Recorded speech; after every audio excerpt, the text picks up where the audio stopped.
Zdravím vás, moji milí priaznivci. Povedzme si niečo o cesnaku.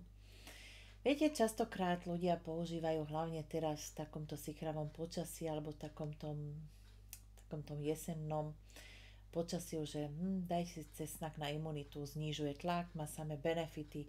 Však to je dobre, dať si takú dobrú cesnakovú pomazánku, cesnakovú polievku, však to je super tá imunitu. Vôbec to tak nemusí byť. Cesnak je veľmi horúca potravina. A ľudia, ktorí majú vysoký krvný tlak práve z nedostatku energie, tak cesnak im môže viac škodiť ako pomôcť. Možno na začiatku v priebehu hodiny ten tlak sa im zníži. Ale na druhý deň, na tretí deň ten tlak sa im môže zvýšiť. Alebo môžu mať tlaky na hrudi, môžu pocítiť nervozitu, nepokoj, môžu mať tráviace problémy, alebo môže sa pridružiť nespavosť.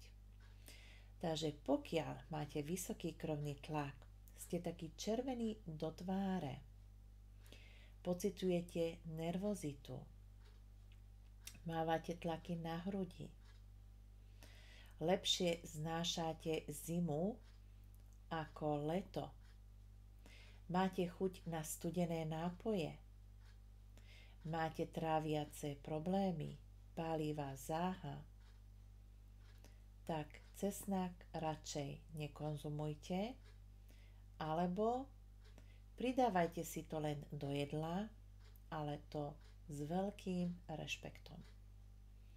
Niekedy stačí pol strúčiku, niekedy strúčik, záleží pre koľko osob varíte, ale verte tomu, že pre vás cesnak nie je vhodný.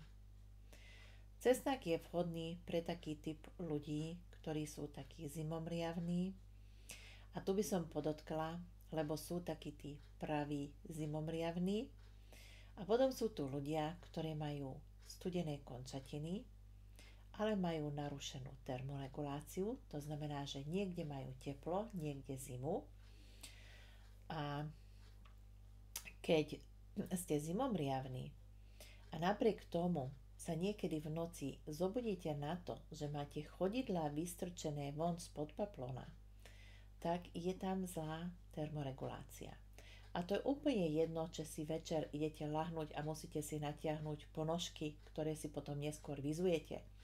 Ale ako náhle sa prichytíte pri tom, že tie chodidlá máte vystrčené von, tak je tam narušená termoregulácia a pre vás cesnak nie je vhodný.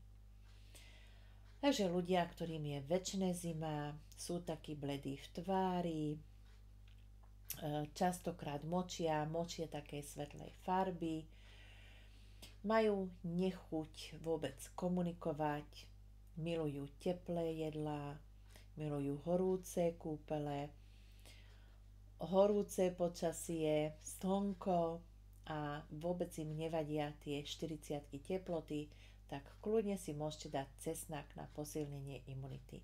Vám ten cesnak prospeje. Tak na dneska toľko a pokiaľ máte pocit, že toto video vám pomohlo, alebo by mohlo pomôcť vašim známym, kľudne pozvite ich sem do tejto skupiny. Táto skupina je uzavretá, aj zostane uzavretá.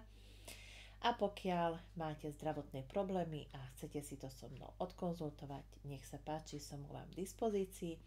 Môžete sa objednať cez telefónne číslo 0944 644 004 alebo cez mail hajnalka.tcm @gmail.com. Teším sa na vás. Ahojte.